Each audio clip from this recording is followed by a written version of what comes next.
I had two dreams when I was a little kid: be an animator artist and be a stuntman. So our company is called Stunt Puppet Pictures. There's something about stop motion with Conan where you can really go to another world. There's an audience ready to go to make this into a longer format story. And I am so ready to talk turkey. Where's the Kickstarter? My fellow Sumerians, welcome. Today, we're talking to Justin Rasch, incredible stop motion animator. I'm sure at this point you guys have all seen the kick-ass short that he made featuring our Conan in the Battle of the Blackstone action figure, available for pre-order now. So today we're going to talk about Justin's career, how he discovered Conan, and a little bit more about our figure. Link in the description. Pre-order, guys, closes October 10th. Once this is gone, it's gone. We put a lot of attention into detail, articulation, and as Justin will tell you, it actually ended up being perfect to work with in this animated short. And without further ado, Justin Rasch.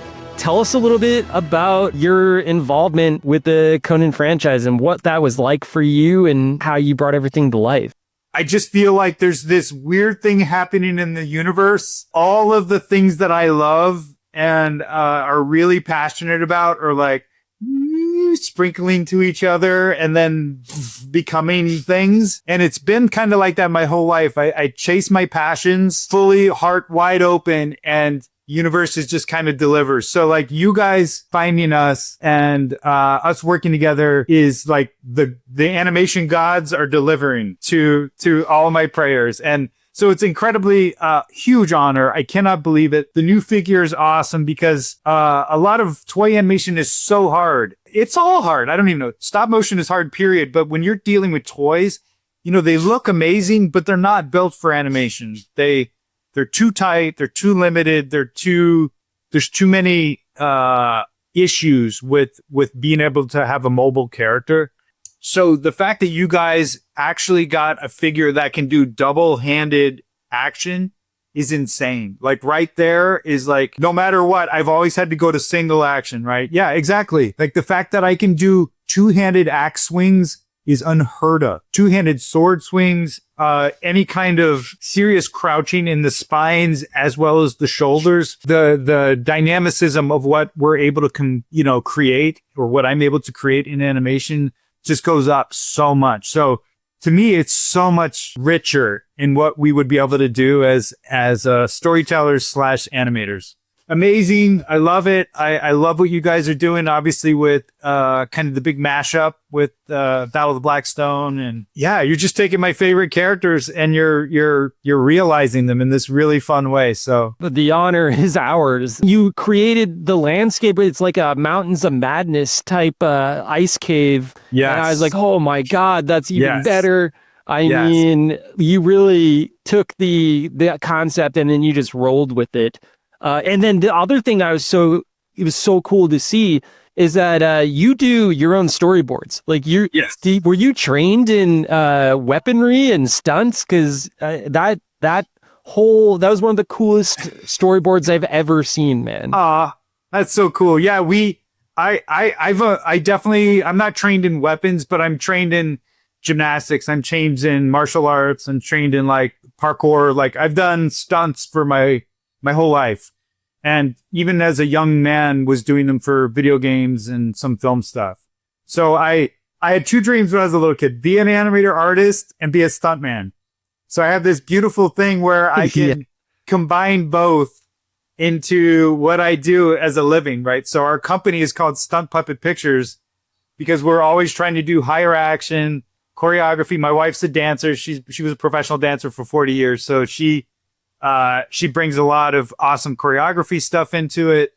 No weapons training, but I have a lot of play that I'm able to apply to our work. You had octopus tentacles coming at you. You had like your team there. I could see the rock wall in the background. Yeah. You're throwing the spear. It was really cool. Do a lot of people do that for storyboards? No, that's pretty unique. That's pretty unique to our studio. We, when we deal with clients, especially in social media, right? Like the turnaround time is usually really fast. Like we don't have always like a lot of pre-production time. It's like, okay, we got to get moving. So I'll usually sketch up a lot of the camera work, and then we go right down to the barn and we shoot it in live action so that we can quickly communicate to our clients what we're doing physically. Because obviously if I'm what we call toymation, we're walking it through with their figures, you can't really understand what's happening. So being able to show physically what we're going to do and how the cameras are going to cut is a lot more effective to get quick turnarounds. And if you guys or whoever the client is wants a change, we can do it really fast, pivot, and then get to production as fast as we can. But,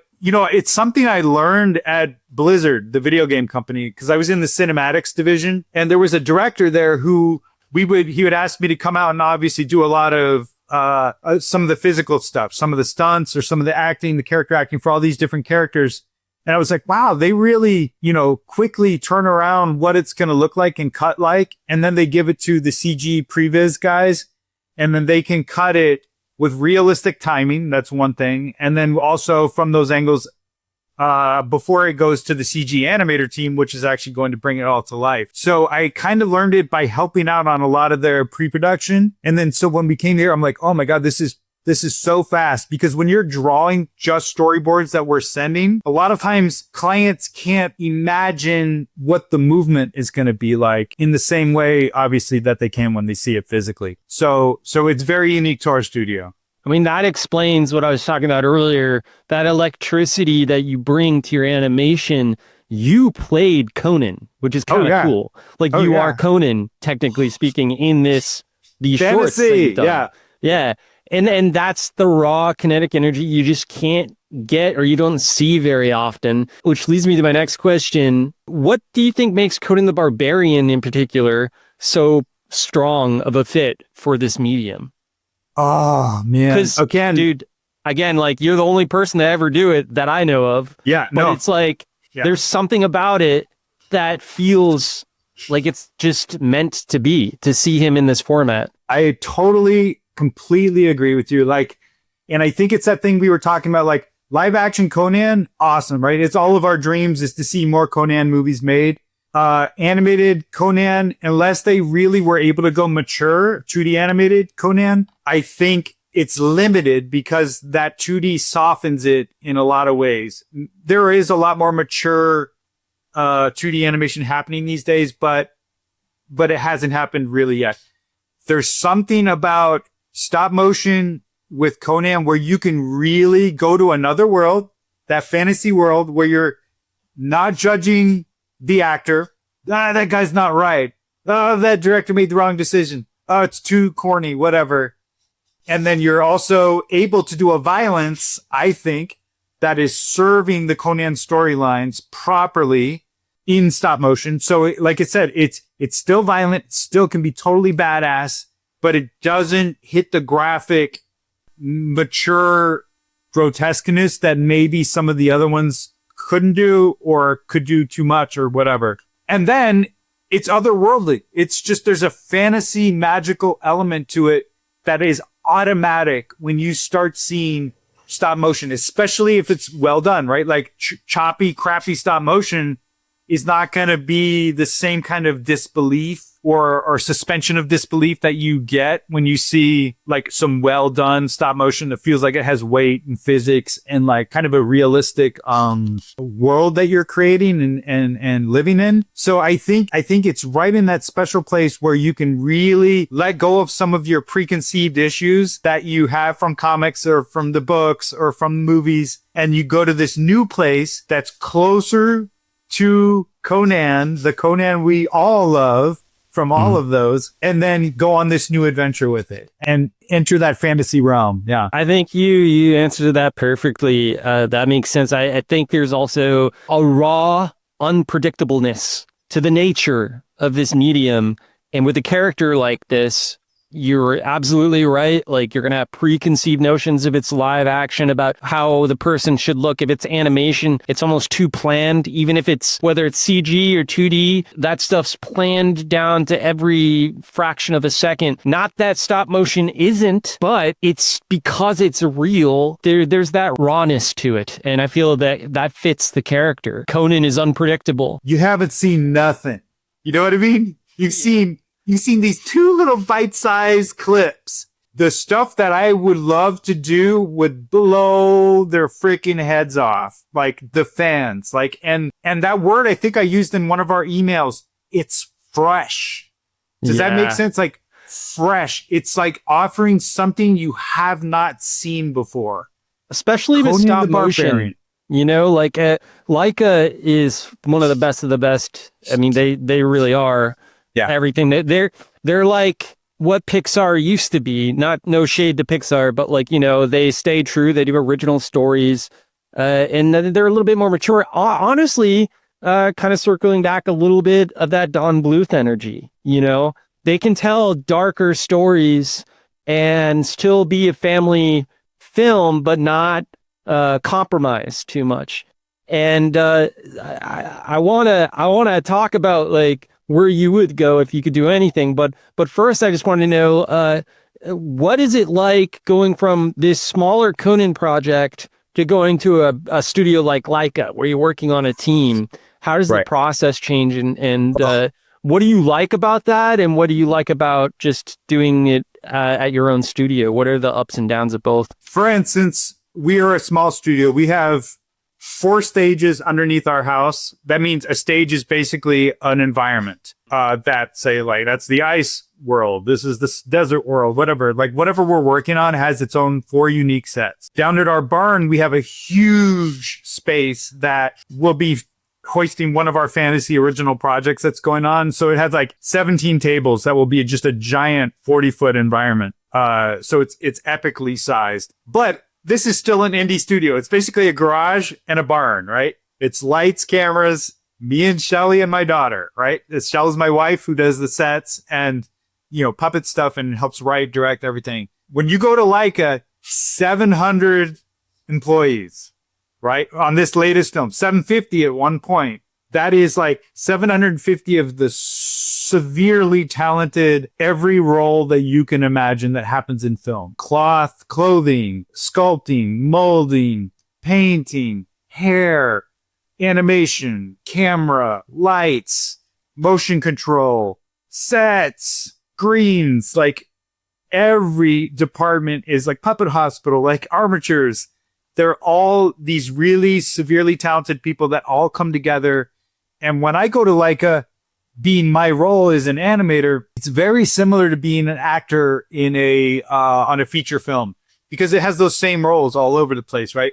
So you go in there and you just sit in your chair and you wait for them to go like, okay, Justin, you're on. And then you go animate, right? And like you do your acting or you do your bit, whatever your shots are, whatever you get cast for. So what's cool about it is that that's the one thing I do is I'm an animator. I go there and I just concentrate on performance only. I don't even do camera. I don't do lights. That's somebody else. Everybody else is doing that stuff. So it's really cool to just be able to do your one part at the highest level humanly possible in our medium. They spend a lot of money to make sure that it's as good as it possibly can be.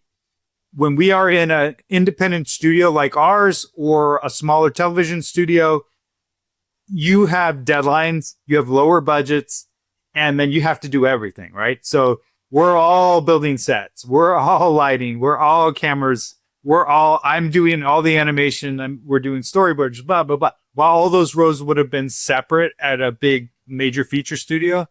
So, which is fun. I don't want to say that's not fun. It is fun, but you don't get to specialize in anything. You're really having to do it all. So really awesome to own everything, but you don't have the time. You don't have the money. There's a lot of things that you wish you could do better or fast, you know, whatever the role is. So that's the biggest difference. Reward and, you know, less reward at the same time. So they're both very cool in different ways. Yeah. What would you do? I mean, I have a feeling that we have more action figures coming, obviously. Just a sneak peek, we're actually working on a John Buscema, Conan, and Bayleet from Queen of the Black Coast. Oh, okay, cool. So that's going to be our next figure set. They're going to be 2. It'll be if you haven't read that original Queen of the Black Coast Marvel comic, Roy Thomas did it. It stretched like 100 issues, and he kind of filled in the gaps of Robert E. Howard's story. There's like 3 years where they're just like, and then they just went off in adventures, and Roy Thomas fills in those gaps for those Marvel comics. So it's going to be cool. I'm planting that seed in your head so that you can start thinking like, is it a pirate ship scene? Like, what are we going to do? That's the thing that jumps in my head right there.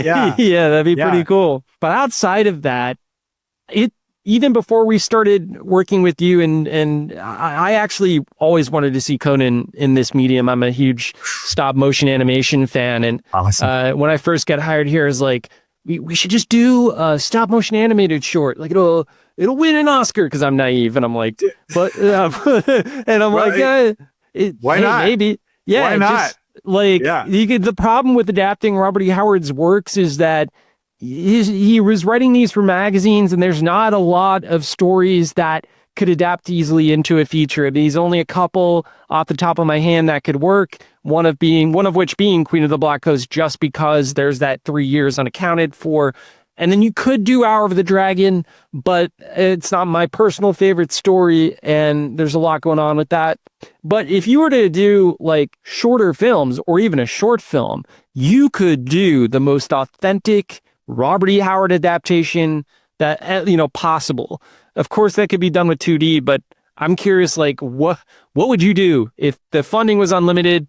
Would you do a full feature, like short film? What's on your mind? I think across the board, most fans want Tower of the Elephant. It has so much to pull from as far as like, the tavern kind of beginnings to the thievery of him going into the tower, fighting the lions, the magic, the freaking giant spider. The ancient aliens. Dude, the giant, alien freaking elephant man. Like, and then the kind of, I don't know about, I think most people, you feel a little sorry for that guy. He's up there all captured. Oh, he's by this tortured. evil. Yeah. It's like, there's a range of thrills in that story that when I think stop motion, I'm like, oh yeah, I could do it. I know the sets.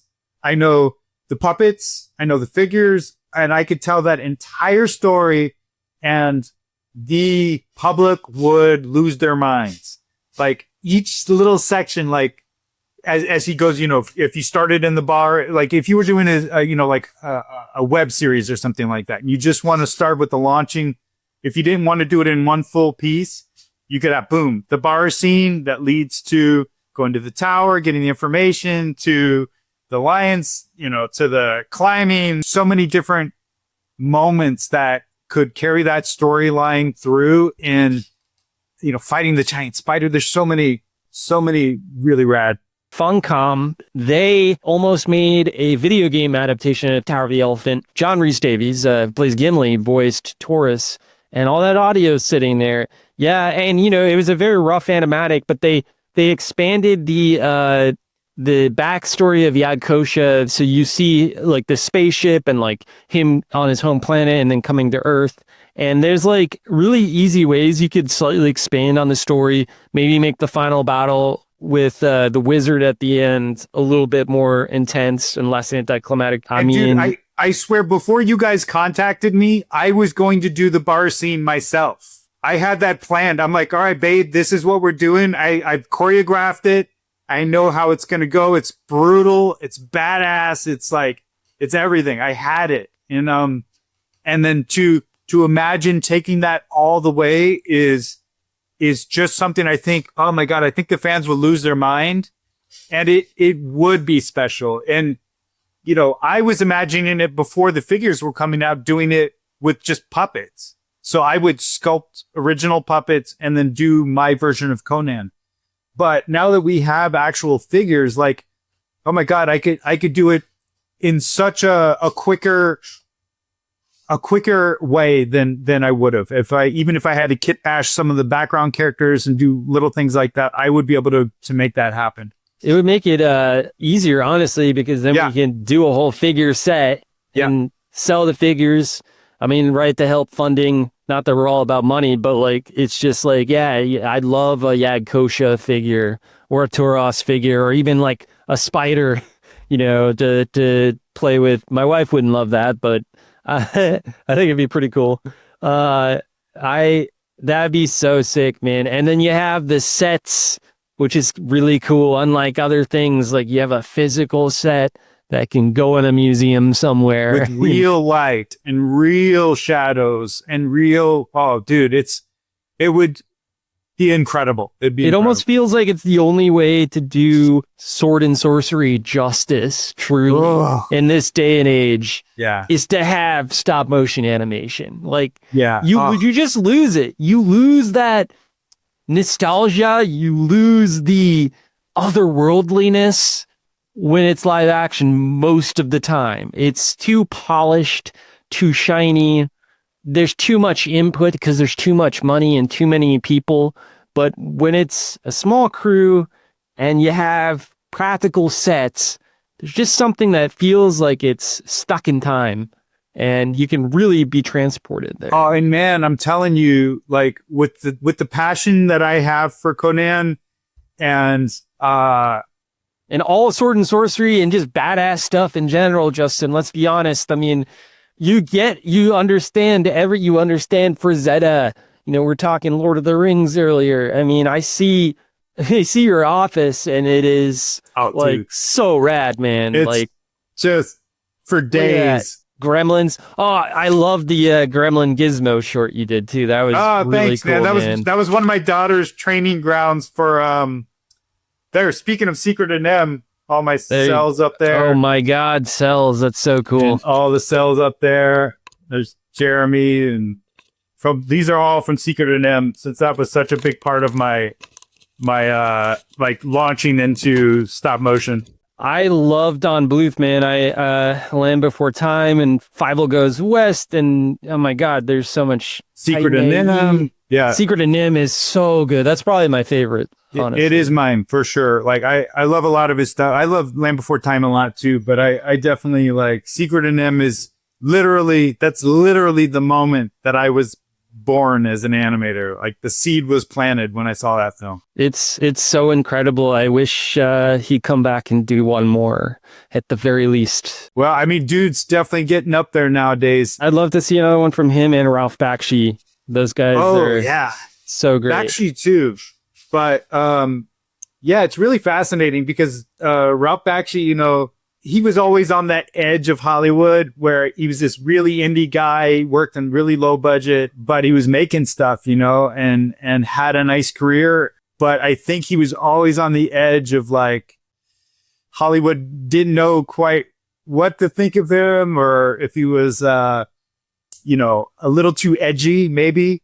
Oh, he certainly was. Yeah. for mainstream Hollywood. But dude, I mean, he did a speech many years ago that I think about all the time when he was just talking about to young animators. Like, he's like, just go out there and do it.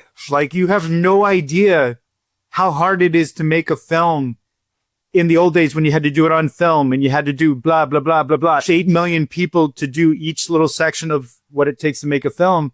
And now it's all on this little freaking box on our desks.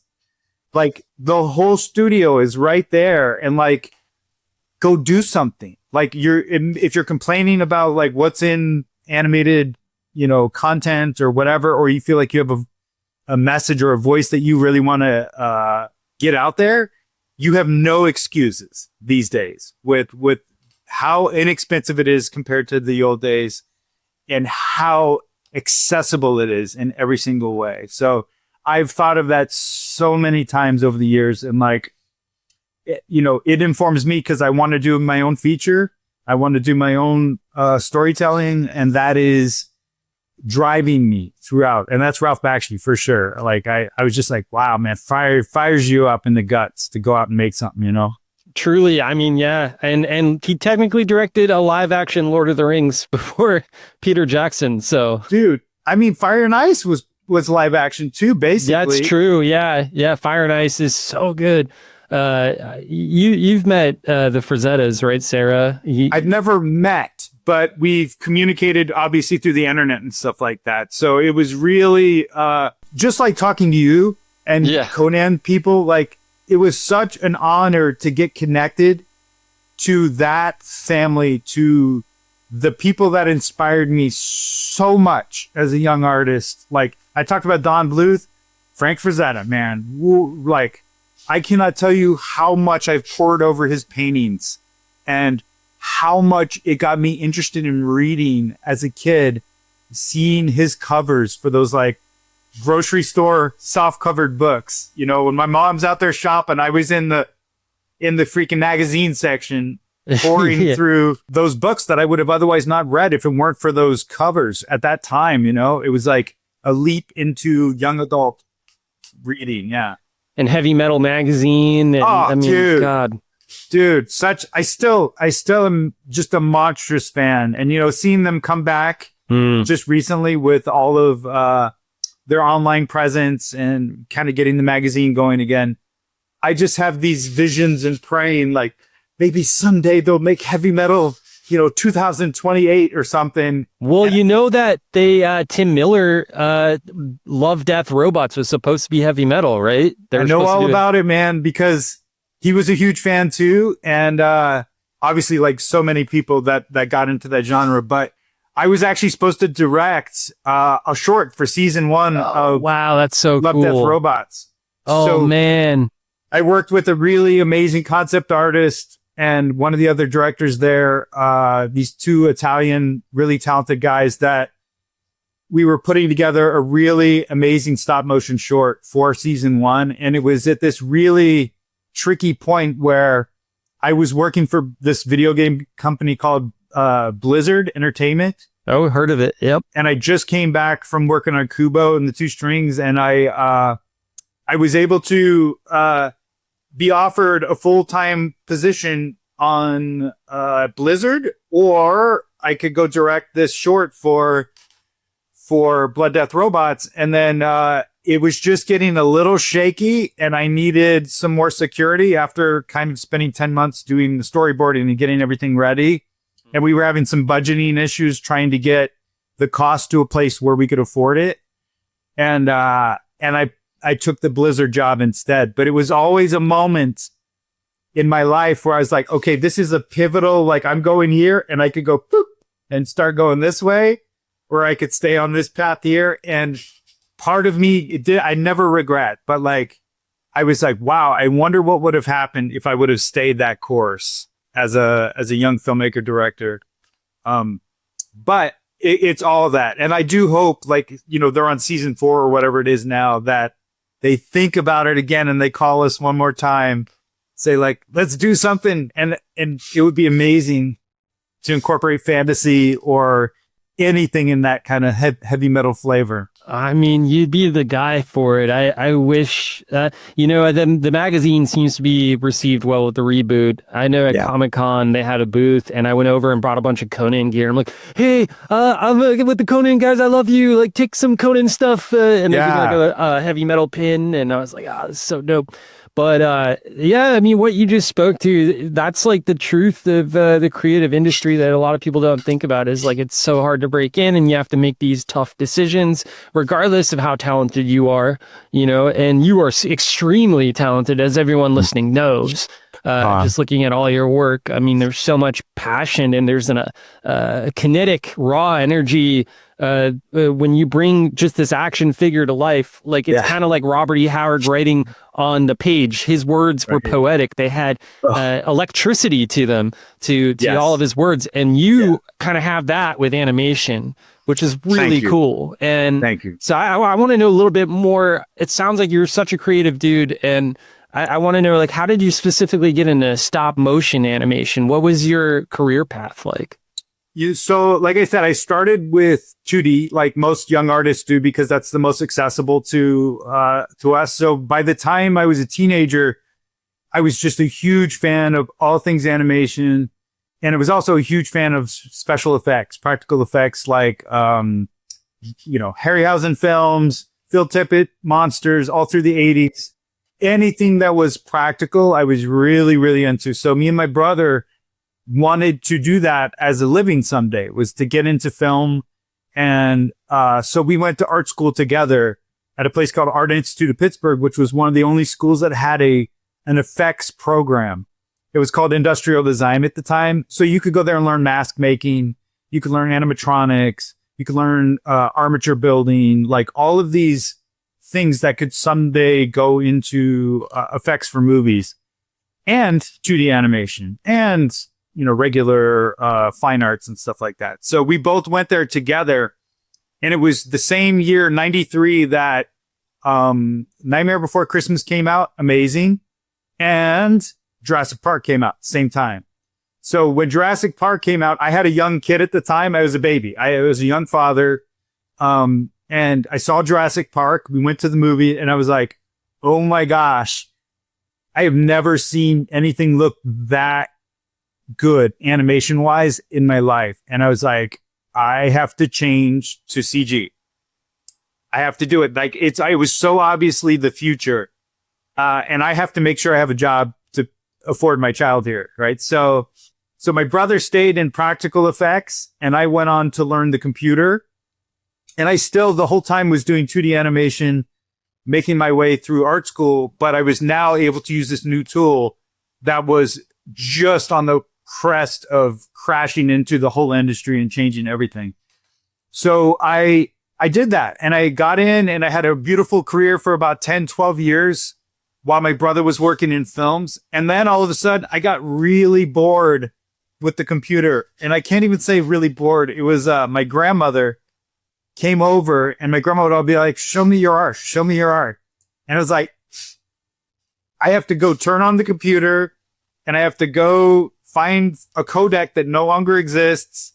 Or I have to play a video game to get to level 12 to the boss fight and show my grandma. And I'm like, this sucks. Like, I want to just physically show my grandmother a drawing or a sculpture or something that I've done. And I was like, wow, I had always been filmmaking since college. Every 2 years or so, I would make a short. And I'm like, my next short film I'm going to do in stop motion, which was something I always loved from my younger days. So I did, and my whole house filled up with artwork, which was amazing. And my family got involved with all of my children. I have 3 kids. They were all making props and sets. And my wife, who was zero art, she was a dancer, but she wasn't a traditional artist, like a physical artist. She started making sets and she got involved and she's really good at it. And she started doing molds and puppets and we loved it. We fell in love and it was pure magic. And we made a film that did really well in the film festival circuit. And someone saw the film from Laika and was like, talk to that guy, right? Like, who's this guy, right? And because I had a 2D animated background and then 12 years of CG experience, I was actually able to apply the craft of animation to stop motion and relatively fast over that one project get pretty good at animation, stop motion animation. So people recognized it and then opportunity came and then I was offered a feature film job and then it just happened. Everything exploded and changed my whole life. What was that first feature film? Paranorman. It was right after Coraline. Yeah. That's so cool, man. Yeah, you mentioned Ray Harryhausen. Did you know that he was a Conan fan too? It makes sense. I didn't know firsthand, but it makes so much sense. Of course. He actually wanted to make a Conan movie for a brief amount of time. He tried to get a Conan movie made before Sinbad. So before all the Sinbad movies. Wow. But he wanted it to be R-rated and bloody. So you could imagine Sinbad, but like Conan. So he understood, like, I can't soften Conan because, a lot of people would be like, oh, just Conan could have easily have been like Sinbad. But he wanted to keep it. He saw that Frank Frazetta paperbacks and he's like, I want to make it like this. So he was inspired by Frazetta too. And Frazetta was a huge fan of Ray Harryhausen. Oh, so it's how could he not? Yeah. That would have been amazing. And I know it would have been really hard to pull that off at the time. They would have softened that blade quite a bit. Yeah. But dude, I mean, you saw it firsthand with some of the stuff I've been doing, like tapping into the Harryhausen atmosphere, be it giant tentacle monsters or the skeletons. Yeah. Like, dude, it touches buttons in people. Like, there's something about that nostalgia of old, but with, animation of modern times and then fantasy and these, you can get really graphic in animation, and it doesn't quite have the sting that it can in some of the other mediums and stuff like that too. So it's a really potent opportunity, I think, especially since Conan, we had a 2D series that was super soft, and then we had our 90s series with Ralph Muller, the other bodybuilder guy, that was like Xena type kind of.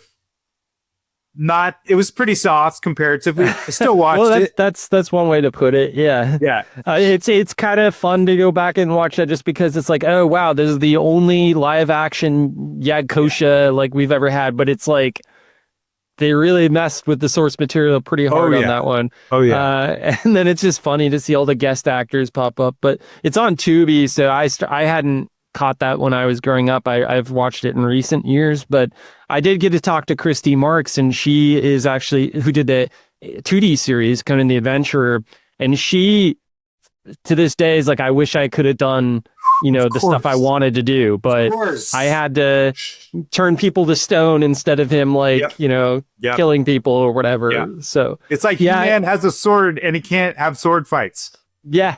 It's like, what? Exactly. What are you doing? Yeah. Yeah, I just did a video on He-Man, actually. It's coming out next week, and it's just about they were so inspired by Conan. There was this whole legend that He-Man started off as a Conan toy. And they saw the first cut of the movie and had to change course. If you see those early drawings, their original concepts for He-Man, it's so obviously Conan. Frazetta's Conan's. Yeah. It's so obviously Conan. Yeah. Yeah. That's awesome, man. You have a lot of great inspirations here. Ray Harryhausen, Frank Frazetta, heavy metal, Phil Tippett, who I adore as well, who also did the stop motion for Jurassic Park, which also inspired you. Yeah. Don Bluth, there's a lot going on. When did Conan come into place for you? Super young, man. Super young. My baseball coach, who was also his wife, was our babysitter for me and my sisters growing up. Mm-hmm.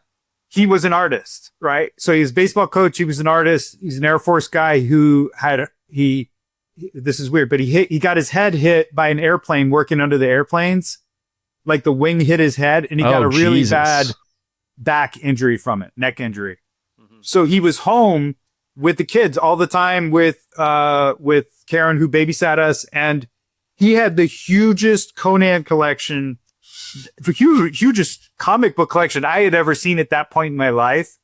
So we would, we were all there all the time, and he had a back room that had these, white, plastic wrapped comics with just like hundreds of these, and they were all Conan. No, and I would just, I was a young kid artist, and I was like, what are these? This is so amazing, and I would just go back there and I pull them open. And they were the Marvel comics, or some of the Savage Sword of Conan's, the kind of double-sized ones. And I was like, oh my God, what are these huge books too, right? So I'd just go back there and I'd read, and I didn't know much about the characters. And then shortly after, the live-action film came out, which was the first kind of physical representation of that character. And him being a big Conan fan, we had the whole baseball team stay over and watch Conan on his fresh VHS that he just, player that had been a new thing that he was on the edge of technologically. And it was amazing. It completely captured me to see it realized with real humans. And the production design was incredible in that film. The outfits, the lighting, the cinematography, the music, it just like took me to a whole, and then Arnold. I know a lot of people give Arnold shit for, can I semi-curse? Yeah, of course. Okay. They give him crap for it's not really Conan or whatever. Dude, that's as close as we could get at that time in representation of that character. Like, I had never seen a human that kind of looked like him before. His accent took me to a completely different world as far as like really believing this otherworldly character that I don't know from another place.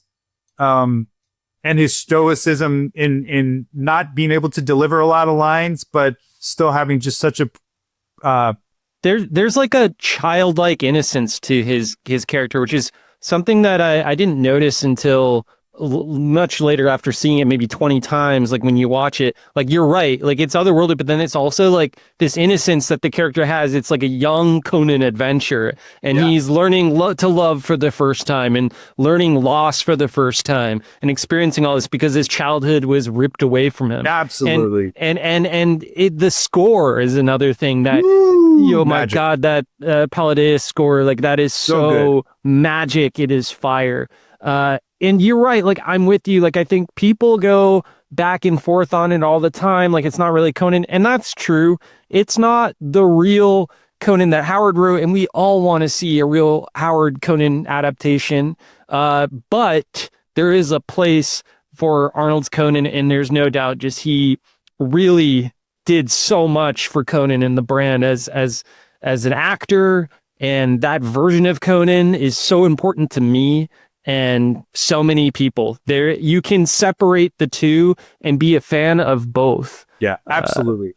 Absolutely. It's the closest we've ever gotten. You know what I mean? And there were things that they just hit out of the park in that movie too. Like really some beautiful moments. Like some of the stories, obviously it's kind of a hodgepodge of some of the classic stories that kind of came into this new script. But man, it's still capturing the vibe of what it is, and Conan and entering James Earl Jones. My God, dude! Yeah. Like I appreciate his performance more and more and more. When I got this job, I was like, he was really old, but he was still alive, and I was like, gosh, I got to build up the channel enough so that I can talk to James Earl Jones, maybe. But I mean, he was in his like 90s, I think, and then he passed, and I'm like, God, dang it, that opportunity, but. He just gives me chills in that performance. Dude, it is otherworldly. He was, to me, better than Darth Vader as Thulsa Doom. Oh, hands down. So much better. And I just did another tour at Laika on Wildwood. I was just telling my daughter this. I watched Conan 3 times while I was there.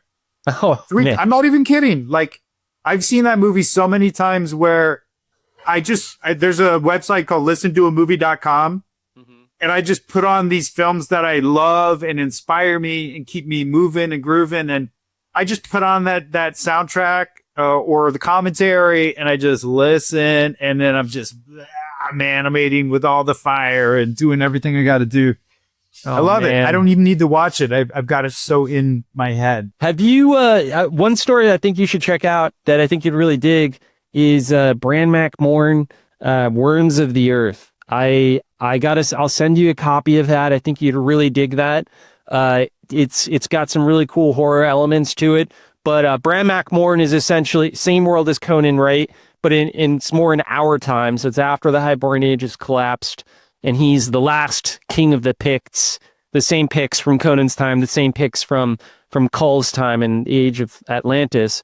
That's one of the things that I love so much about it, is like, I would love to see you tackle all these other characters too. If I think you could do an amazing Kull short too. Just Kull of Atlantis is more high fantasy, but you've got the right energy for it, man. So oh man, yes please. That's all I got to say is yes please. I'm in for sure. Hey man, this has been great.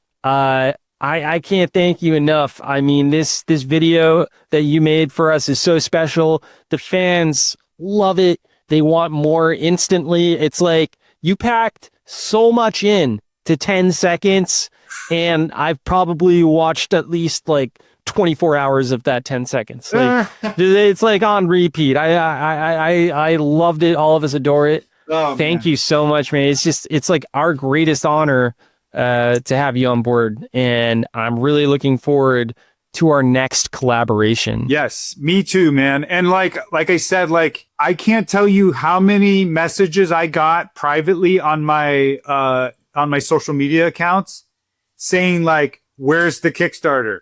Where do I send money? How do I do this? Like they are asked, there's an audience ready to go to make this into a longer format story or a web series or a film or whatever we want to do. and I am so ready to talk turkey at any point. If anyone wants to make this real, I'm well, guys, I'm dying to do it. everyone listening right now, you heard the man. If you want to see Conan in stop motion longer than 10 seconds, first starts with just your support. So sound off in the comments. Let us know what you would like to see. Bye, Crom. That was amazing, you guys. Follow Justin Rasch if you want to see more, if you're not already following him. Do you guys want to see a stop-motion animated feature of Conan or a short film of Tower of the Elephant? What kind of action figure should we make next? We've already mentioned John Buscema's Conan and Bluth, Queen of the Black Coast set. Behind the scenes, filmmaking Arnold with the stogie in his mouth as Conan. Let us know. Again, that pre-order, guys, closes October 10th. Once this is gone, it's gone. There will be no second chances. Smash that subscribe button. Help Conan conquer YouTube. I'm Sean Curley. Crom back for more next time.